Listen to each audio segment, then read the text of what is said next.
So hey guys, welcome to my channel Zoology Vibes. Hope you all are good and fine. Today is our lecture number 7 in which we will study the topic nutrition and we will try to complete our topic osmoregulation and excretion also. In previous lecture we will study the general structure and body form of the protozoans, respiration and mechanism of response. So let's get started the today's lecture. all the type of nutrients occur in protozoa. Protozoa में सारे तरीके के nutrients देखे जाते हैं, parasitic nutrition, symbiotic nutrition, holozoic nutrition और सारे तरीके के आए जाते हैं. Some are synthesis their own food form inorganic precursors like carbon dioxide, ammonia, salt, and hence autotropic. Example chlorophyll bearing flagellates. कुछ जो है सिंथेटिक होते हैं, अपना खाना खुद बनाते हैं. ऑटोट्रॉप होते हैं, उनके वो इनऑर्गेनिक सॉल्ट से अपना उनका खाने का प्रिकर्सर होता है.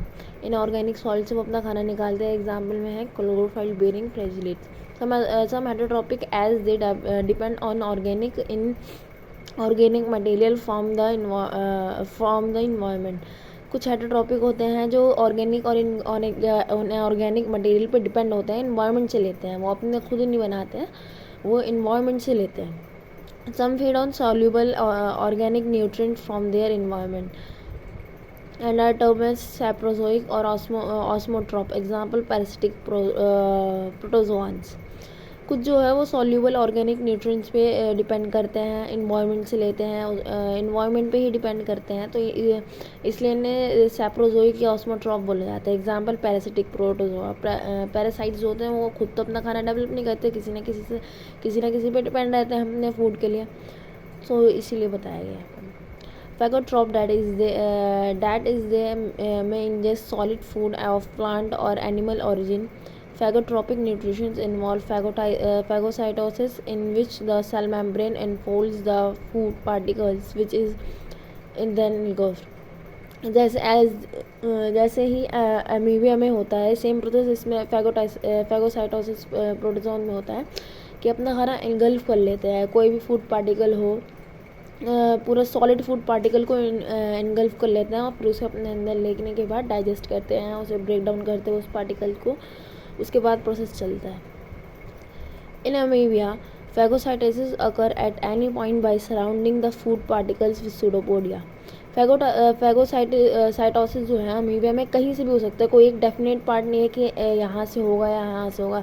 अगर ये अमीबिया है तो कोई डेफिनेट नहीं है कि फैगोसाइटोसिस यहाँ से होगा या यहाँ से होगा, यहाँ से होगा. अगर इस साइड फूड है तो यहाँ से हो सकता है, इस साइड फूड है तो यहाँ से हो सकता है, इस साइड है तो यहाँ से होगा, इस साइड है तो यहाँ से होगा, कहीं से भी हो सकता है. It does not have particular place. Food particles is the enclosed in intercellular membrane bound vesicle, the food vacuole और phagosome. जब डाइजेस्ट हो जाता है हमारा फूड, जब अमीबिया फूड को ट्रैप कर लेता है अपने अंदर, तो एक वैक्यूल सा बन जाता है, एक फूड वैक्यूल सा बन जाता है, जिसे हम फैगोसोम कहते हैं. Phagosome is digested by the action of enzyme contained in lysosome. Lysosome एक एंजाइम प्रेजेंट होता है इनमें, जिसके हेल्प से जो फैगोसोम में जो पार्टिकल्स होते हैं, जो भी सेल होता है, कुछ भी होता है, बैक्टीरिया हो, कुछ भी, वो डाइजेस्ट होने का जो काम है वो एंजाइम लाइसोसोम के हेल्प से ही होता है. The undigested material is thrown out from the body by the exocytosis. Exocytosis के प्रोसेस से जो अनडाइजेस्टेड मटेरियल होता है वो बाहर थ्रोन कर दिया जाता है. The digested material is absorb by the cell. और डाइजेस्टिव मटेरियल जितने भी है वो सेल के थ्रू एब्जॉर्ब हो जाते हैं. I am showing you the picture. As you see this picture, in the first picture, the amebia attract with the bacterium. and second picture lysosome, मैंने लाइजोसोम शो किया है. सूडोपोडिया डेवलप हो गए हैं bacteria को इनगल्फ करने के लिए. थर्ड पिक्चर में फैगोसोम का डेवलपमेंट होने वाला है, मतलब सूडोपोडिया के हेल्प से जो बैक्टीरिया है वो इनगल्फ होने वाला है, वो उसके अंदर आने वाला है. फोर्थ में फैगोसोम डेवलप हो चुका है, मतलब फूड वैक्यूल बन चुका है जिसके अंदर बैक्टीरियम प्रेजेंट है. थर्ड में फिफ्थ में डाइजेशन हो रहा है। डाइजेशन किसके हेल्प से हो रहा है? लाइसोसोम के हेल्प से हो रहा है। तो लाइसोसोम और फैगोसोम जब मिल जाते हैं डाइजेशन करने के लिए, जब फैगोसोम में लाइसोसोम मिल जाता है डाइजेशन करने के लिए, जो उस टाइम पे जो ये प्रोडक्ट बनता है उसे फैगोलाइसोसोम कहते हैं। और डाइजेशन के बाद जो मटेरियल होता है, अनडाइजेस्टेड मटेरियल जो होता है वो थ्रोन आउट होता है एक्सोसाइटोसिस प्रोसेस के थ्रू। एक्सोसाइटोसिस प्रोसेस होता है जिसके थ्रू ये soluble debris undigested material of the amoebae के जो बाहर जाता है, जो बॉडीज़ के सो नेक्स्ट हम बात करते हैं सम प्रोटोजोआ के, किसी प्रोटोजोआ के पास फैगोसाइटोसिस के लिए एक स्पेशल स्ट्रक्चर होता है साइटोसोम। जैसे हमारे खाने के लिए, हमारे फूड इनगल्फ करने के लिए एक माउथ है हमारे पास, कि हम माउथ के थ्रू ही खाते हैं। सेम उनके एक फिक्स साइट होती है जिसे हम साइटोसोम कहते हैं। उनका माउथ जो होता है वो साइटोसोम होता है, साइटोस्टोम होता है। हाँ। सो अब हम बात करते हैं सैप्रोजोइक फीडिंग वो होती है जैसे डिकम्पोजर से, किसी भी डिकम्पोज मटेरियल से अपना खाना ऑब्टेन करना। कोई भी डेड डिकेइंग एनिमल है या कुछ भी है, सॉइल है, कुछ भी है, उससे अपना खाना एब्जॉर्ब करना, खाना टेक करना। तो ये या तो ये डिफ्यूज़न के थ्रू जाता है, सेल अपने आपस में डिफ्यूज़ कर देते हैं, या तो ये फैसिलिटेटेड होता है, पम्प्स लगे होते हैं सेल्स में, बॉडी के सेल्स में पम्प्स लगे होते हैं, उसके थ्रू आता है। एक्टिव ट्रांसपोर्ट मतलब एटीपी की ज़रूरत पड़ती है उन्हें एब्जॉर्ब करने के लिए, एटीपी की ज़रूरत पड़ती है। या तो through the process take place by pinocytes वो होते हैं extra cellular fluid is absorb by cytoplasm या cell wall of the any organism, उसको पिनेटोसाइट्स सिस्टम कहेंगे। मतलब जैसे अमीबिया में सॉलिड पार्टिकल्स वो एब्जॉर्ब कर रहा था, इसमें सॉलिड पार्टिकल नहीं करता, इसमें लिक्विड जो भी होता है एक्स्ट्रा सेल्यूलर फ्लूइड जो लिक्विड फॉर्म में होता है उन सबको एब्जॉर्ब कर लेता है। एज यू कैन सी देखिए एक्स्ट्रा सेल्यूलर मटेरियल है, ये सेल वॉल है रेड से, ये अंदर पूरा साइटोप्लाज्म है। अब क्या होता है, ये डिप्रेशंस डेवलप हो जाते हैं, ये 2 डिप्रेशंस डेवलप हो गए, इस पर एक्स्ट्रा सेल्यूलर फ्लूइड जो आके फिल हो गया, एंड देन ये वेसिकल्स बन गए। अब ये वेसिकल्स पे क्या है, एक्स्ट्रा सेल्यूलर फूड। तो इस टाइप का जो डाइजेशन हुआ, इस टाइप का जो फीडिंग का तरीका हुआ, उसे पिनेटोसाइटोसिस कहते हैं। सेल के थ्रू एक्स्ट्रा सेल्यूलर फ्लूइड का एब्जॉर्ब करना इज द पिनेटोसाइट्स। और इसमें और अमीबा के डाइजेशन में क्या दिक्कत है, मैं आपको उसकी पिक्चर दिखा दे रही हूँ, आप जल्दी से समझ जाएंगे। सो नेक्स्ट हम बात करते हैं ऑस्मोरेगुलेशन एंड एक्सक्रीशन की। ऑस्मोरेगुलेशन और वाटर बैलेंस सेम वर्ड है। प्रोटोजोआ में ये जो कॉन्ट्रेक्टाइल वैक्यूल के थ्रू होता है। Contractile vacuole doesn't have fix position in cytoplasm. Contractile vacuole की कोई फिक्स पोजीशन नहीं होती, कहीं पे सेंटर में पाया जाता है, कहीं पे कॉर्नर्स में पाया जाता है, कहीं पे एंटीरियर एंड में पाया जाता है, कहीं पे पोस्टीरियर एंड में पाया जाता है। तो इसकी कोई फिक्स प्लेस नहीं होती है साइटोप्लाज्म में। कॉन्ट्रेक्टाइल वैक्यूल के आसपास कैनाल्स प्रेजेंट होते हैं, वेसिकल्स प्रेजेंट होते हैं जो ओपन हो रहे होते हैं कॉन्ट्रेक्टाइल वैक्यूल में, मतलब उनकी ओपनिंग जो हो रही होती है कॉन्ट्रेक्टाइल वैक्यूल में हो रही होती है। कॉन्ट्रेक्टाइल वैक्यूल के आसपास जो है टाइनी वैक्यूल्स वेसिकल्स पड़े होते हैं और उसके अराउंड माइटोकॉन्ड्रिया पड़ा होता है। माइटोकॉन्ड्रिया इसलिए होता है क्योंकि कॉन्ट्रेक्टाइल वैक्यूल को बार बार कॉन्ट्रैक्ट रिलैक्स करने की ज़रूरत होती है, विच नीड एटीपी। सो उन्हें एटीपी प्रोवाइड करवाने के लिए माइटोकॉन्ड्रिया उनके आसपास होता है।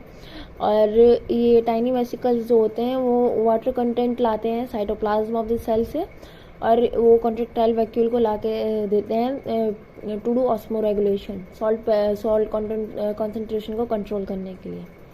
They are water and ions regulating structure, act as pump, remove excess water for cytoplasm. ये मैंने बता दिया आपको। All protozoans have functioning contractile vacuum except marine and parasitic. सारे प्रोटोजोन के पास कॉन्ट्रेक्टाइल वैक्यूल होता है एक्सेप्ट जो मरीन में रहते हैं, जो पानी में रहते हैं समुद्री इलाके में, और जो पैरासिटिक होते हैं, इन दोनों के पास कॉन्ट्रेक्टाइल वैक्यूल नहीं होता है। इट में differ in complexity in various group of protozoans.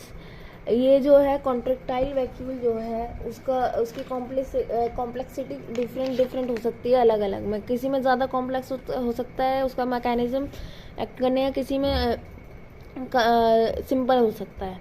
In amoeba the vacuoles are carried around in the cytoplasm in ciliates. देखिए जैसे अमीबा में वैक्यूल जो है ये जो कॉन्ट्रेक्टाइल वैक्यूल है वो carry around in the cytoplasm, वो साइटोप्लाज्म के आसपास रहता है, उसमें मतलब इतना कॉम्प्लेक्स नहीं होता, वो सिंपल होता है। In ciliates example paramecium the contractile vacuole, ये जो सीवी है ये कॉन्ट्रेक्टाइल वैक्यूल है, बार बार लिखना पड़ रहा था, have more complex structure. Its contractile vacuole is located in a fixed position within an excretory pore leading to the outside surrounding by ampulla of feeder canal. इसका जो सिलिएट्स में एग्जाम्पल पैरामीशियम है, इसका जो कॉन्ट्रेक्टाइल वैक्यूल होता है उसकी एक फिक्स पोजीशन होती है, एक लोकेशन होती है अपनी, और ये जो कॉन्ट्रेक्टाइल वैक्यूल है वो सराउंड कर रहा होता है एम्प्यूला से, ampulla of feeder canals, feeder canal के एम्प्यूला से ये सराउंडेड होता है।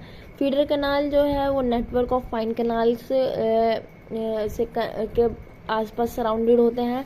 ये फाइन कैनाल्स होते हैं, इनका डायामीटर 20 नैनोमीटर होता है, और ये फाइन कैनाल से ये also connected to the tubular system of endoplasmic reticulum, ER for endoplasmic reticulum. जो ये फाइन कैनाल से ये एंडोप्लाज्मिक रेटिकुलम से अटैच होती है। Ampulla are surround by bundle of fibrils which help to contract and relax. Ampulla के around bundles of fibrils होते हैं जो हेल्प करते हैं इन्हें कॉन्ट्रैक्ट एंड रिलैक्स। जैसे मैं यहाँ पे आपको डायग्राम दिखा दूँगी, देखिए यहाँ पे ये कॉन्ट्रेक्टाइल वैक्यूल है, ये जो फूले फूले से स्ट्रक्चर है ये एम्प्यूला है, यहाँ से फीडर कैनाल है, ये बहुत सारे मल्टीपल फाइन कैनाल्स हैं, ये सीलियम है, ये एक्सक्रीटरी पोर है, यहाँ से एंडोप्लाज्मिक रेटिकुलम स्टार्ट होता है, और यही एम्प्यूला के आसपास बहुत सारे बंडल्स ऑफ फाइबर होते हैं जो इन्हें कॉन्ट्रैक्ट और रिलैक्स कराने में हेल्प प्रोवाइड कराते हैं। ये पैरामीशियम का वो है,